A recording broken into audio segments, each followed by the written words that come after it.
Pull up a chair and lean in, because today's explainer is a real journey into the shadows of human history. We are going to look at archaeology's most macabre, unbelievable, and honestly deeply unsettling discoveries. These aren't your standard, peaceful burials. No way. We're looking at ancient tombs that literally terrified the very people who opened them. Places where the past has been frozen in terrifying fidelity. Okay, let's dive into this, because that exact question is at the heart of everything we are about to explore. Normally, right, nature takes its course and bodies just return to the Earth. But under highly specific, completely accidental conditions, the Earth straight up refuses to erase the past. It traps humans in a state of suspended animation. It preserves their final moments, their expressions, and their traumas for thousands of years, forcing us to look them right in the eye. Section 1. Preserved by the elements, accidents of time. Let's see how nature turns tragedy into immortal preservation. Consider two completely different but equally mind-blowing examples. In a northwestern Iranian salt mine, workers were crushed by a collapse roughly 1,700 years ago. The brutal dehydration of the salt mummified them perfectly. I mean, we're talking visible white hair, neatly groomed beards, leather boots, and even a single gold earring left totally untouched. Now contrast that harsh, agonizing preservation with the Windover Bog people down in Florida. Here, 168 individuals from a hunter-gatherer society were gently submerged in an anaerobic, oxygen-starved peat pond. And they just lay there in suspended decay for 8,000 years. Now what's really interesting here is this number, 91. Out of those 168 Windover individuals, 91 of their skulls miraculously still contained intact brain tissue after 8 millennia underwater. To put that into perspective, this incredible preservation allowed researchers to extract some of the absolute oldest human DNA ever recovered in North America. It gave us an unprecedented look into their health, their surprisingly long lifespans, and how they actually cared for their profoundly disabled peers. Section 2. Deconstructed and reassembled, crafting the dead. So, we're shifting away from natural accidents now into something far more intentional, and quite frankly, way more unsettling. Imagine finding 3,000-year-old mummies under Bronze Age roundhouses in Scotland. Wow, right? Well, now imagine running a DNA test and realizing the torso, the skull, and the jaw of one mummy belong to 3 entirely different people. Yeah, the Claude Holland mummies were composite corpses. These Bronze Age Frankensteins were deliberately submerged in bogs to halt decomposition, then pulled out, dried, and kept above ground so they could be actively handled and lived with by the community for centuries. Think about the timeline here, because it highlights just how staggering this practice really was. The individuals used to build a single composite male mummy died centuries apart. You have a 300 to 600-year chronological gap between the original deaths and the final assembly. So whoever built these bodies was holding on to family parts for generations, actively curating them, before physically merging different ancestors into a single, terrifying relic. This active manipulation of the dead takes another really dark turn with the concept of the sky burial.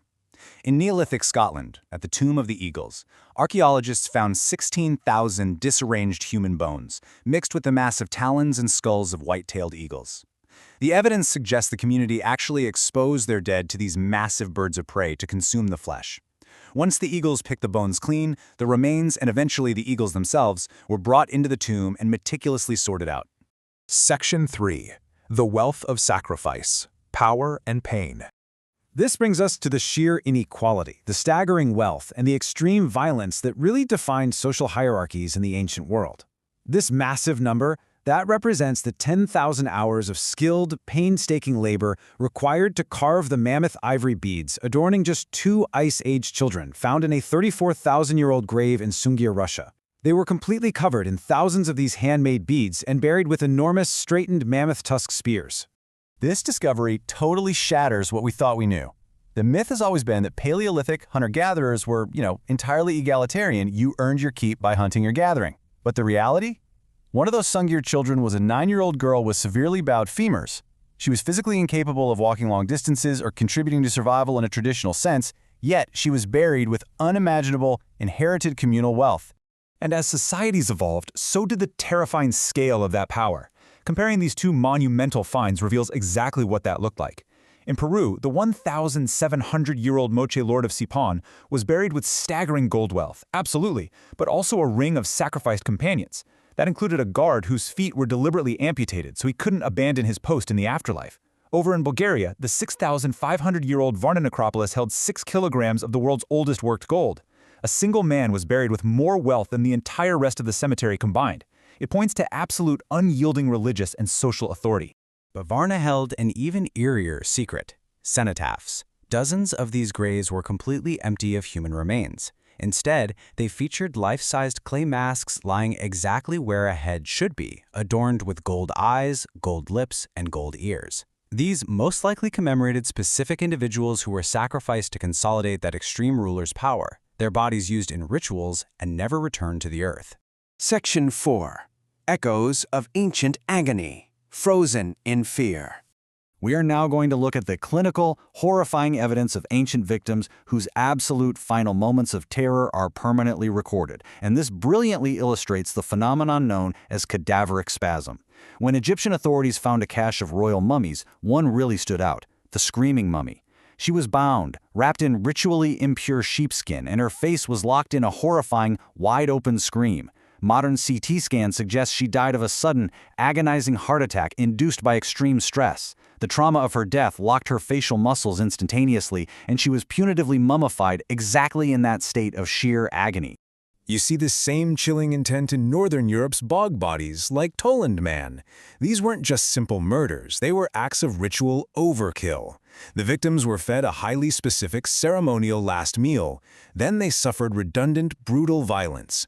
They were struck on the head, garroted with a tightly knotted leather noose, and had their throats deeply slit from ear to ear. Finally, they were carefully arranged and deposited into the liminal, threshold waters of the bogs, sacrificed to a world between worlds. Sometimes the bodies left behind spark fierce modern controversies by completely rewriting established history. Take the 4,000-year-old Taram mummies found in the Chinese desert. They boast European features and Celtic-style woven tartans, totally contradicting political narratives of regional isolation. Meanwhile, in Iraq, the 50,000-year-old Shanidar cave remains challenge the assumption of Neanderthal simplicity. They provide evidence of deliberate flower burials, long-term care for severely disabled peers, and even the earliest known fatal projectile violence between hominids. Both sites just neutrally show how complex and hotly debated our ancient past remains today. Section 5. The Cost of Disturbance, Waking the Past. To conclude this explainer, we really must look at the psychological, ethical, and perhaps supernatural consequences of ripping open these sacred spaces today. Let's move to Calibra and see how this builds a picture of modern consequence. When archaeologists began unearthing these sites, the toll wasn't just academic. At the Lord of Sipan excavation, team members suffered persistent nightmares and undiagnosable illnesses. During the Shanidar cave dig, Kurdish workers reported hearing voices and sensing presences, with some fleeing entirely due to fears of supernatural spirits, or jinn. The psychological weight of disturbing the dead is incredibly profound. This clash between scientific extraction and indigenous belief reached a real boiling point in Siberia, when archaeologists removed the 2,500-year-old, intricately tattooed ice maiden from her frozen tomb. The local Altai people vehemently protested, and right after her removal, the region suffered severe earthquakes, terrible floods, and a fatal plane crash. The local leaders blamed the disasters entirely on the violation of her grave, eventually forcing the Russian government to return her to a specialized mausoleum in her homeland. That conflict leaves us with a chilling summary of indigenous warnings. The violation of a sacred space will produce consequences for the living.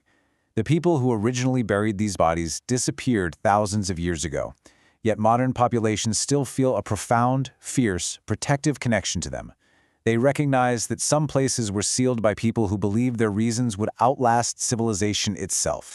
Which leaves us with this final, haunting question. Are some ancient doors better left unopened? In our quest for knowledge, we rip the ancient dead from the earth. We expose their wealth, their final terrified screams, and their composite horrors. But as we've explored today, curiosity comes at a cost, and the rites of the long dead might just echo louder than we think. Thanks for joining me on this explainer, and I'll leave you to ponder that in the dark.